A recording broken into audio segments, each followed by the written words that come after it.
কুরবানির পশু কেমন হওয়া দরকার? কুরবানির পশু কিনতে হবে মানুষকে। কুরবানির পশু কেনার জন্য অনেকে ব্যস্ত হয়ে যাচ্ছি। তো চলুন আমরা কুরবানির পশু নিয়ে একটু বিশ্লেষণ করি। রাসূলুল্লাহ সাল্লাল্লাহু আলাইহি সাল্লাম যে কুরবানি দিয়েছেন, সাহাবায়ে কেরাম যে কুরবানি দিয়েছেন, সব মিলিয়ে যেটা বোঝা যায় তিন ধরনের পশু: উট, গরু এবং ছাগল। তো উট, গরু এবং ছাগল এর দুই দুই কোয়ালিটি, নর এবং নারী, মদ মাদি। তো এই সব মিলিয়ে এটাই। এখন ছাগলের মধ্যে ভেড়া, দুম্বা এই কোয়ালিটিগুলো ছাগলের মধ্যেই মুহাদ্দিসগণ উল্লেখ করেছেন।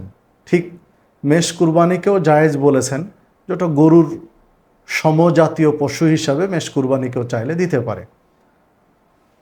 তো এইভাবে এই পশুগুলো কুরবানি দিতে হবে।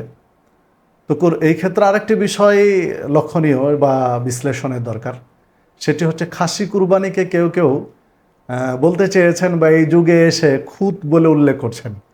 দেখুন, খাসি কুরবানি খুঁত নয়। বাইহাকির মধ্যে একটি হাদিস রয়েছে, যেটি মেশকাতে বর্ণিত হয়েছে। শেখ নাসিরউদ্দিন আলবানী ইরওয়াল গালিল মধ্যেও নিয়ে এসেছেন যে আল্লাহ রাসূল সাল্লাল্লাহু আলাইহি ওয়াসাল্লাম তিনি দুইটি খাসি কুরবানি দিয়েছেন। মদিনার জীবনের একটা ঘটনা যে তিনি খাসি কুরবানি দিয়েছেন মুকিম অবস্থায়। তাহলে খাসি কুরবানি আল্লাহ রাসূল সাল্লাল্লাহু আলাইহি ওয়াসাল্লাম দিয়েছেন, নিঃসন্দেহে তিনি খুঁতওয়ালা কুরবানি দিবেন না। তো যদি এটা খুঁতওয়ালাই মনে করি, তাহলে তো সারা পৃথিবীর মুসলিম পুরুষরা খুঁত, কারণ সারা পৃথিবীর মুসলিমরাই তো মুসলমানি করেছেন। তো এটা হতে পারে না, প্রসঙ্গতই বলে রাখলাম আর কি। তো যাই হোক, খাসি কুরবানি এটা খুঁত নয়, এটা রুচির জন্য করা হয়। তো খাসি বা পাঁঠা বা ইত্যাদি, ষাঁড় বা বলদ বা গাভী, যে যেটা সুবিধা কুরবানি দিবেন, সমস্যা নেই। আল্লাহ রাসূল সাল্লাল্লাহু আলাইহি সাল্লাম সাধারণত এই মুকিম অবস্থায় মদিনা জীবনে যে কুরবানিগুলো দিয়েছেন, প্রত্যেক বছরই খাসি কুরবানি দিয়েছেন, এমনটাই বোঝা যায়। তবে তিনি হজ্জের সফরে স্ত্রীদের পক্ষ থেকে গরু কুরবানি দিয়েছেন, এ মর্মে স্পষ্ট আলোচনা রয়েছে। তো যার যেটা সুবিধা দিতে পারবেন, সমস্যা নেই।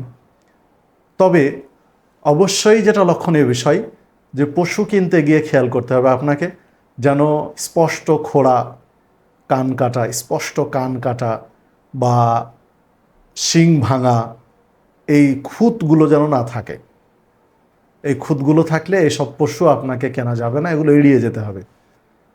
আবার কিনে নিয়ে আসার পরে কুরবানির প্রাককালে যদি এ ধরনের কোনো খুঁত সৃষ্ট হয়, তাহলে সেই ক্ষেত্রে বিষয়টি ভিন্ন, তখন দিতে পারবেন, সেটা ভিন্ন জিনিস। কিন্তু কেনার সময় অবশ্যই এই দিকগুলো প্রত্যেককেই খেয়াল রাখতে হবে যে খুঁতগুলো না থাকে। দ্বিতীয় আরেকটি বিষয়, মুসিন্না। মুসিন্নাকেই প্রাধান্য দিতে বলা হয়েছে এবং মুসিন্নাকে অগ্রাধিকার দিতে বলা হয়েছে। মুসিন্না অবশ্যই খেয়াল রাখবেন। মুসিন্না হলো দুধে দাঁত ভেঙে যখন নতুন দাঁত উঠেছে, এটাকে মুসিন্না বলা হয়।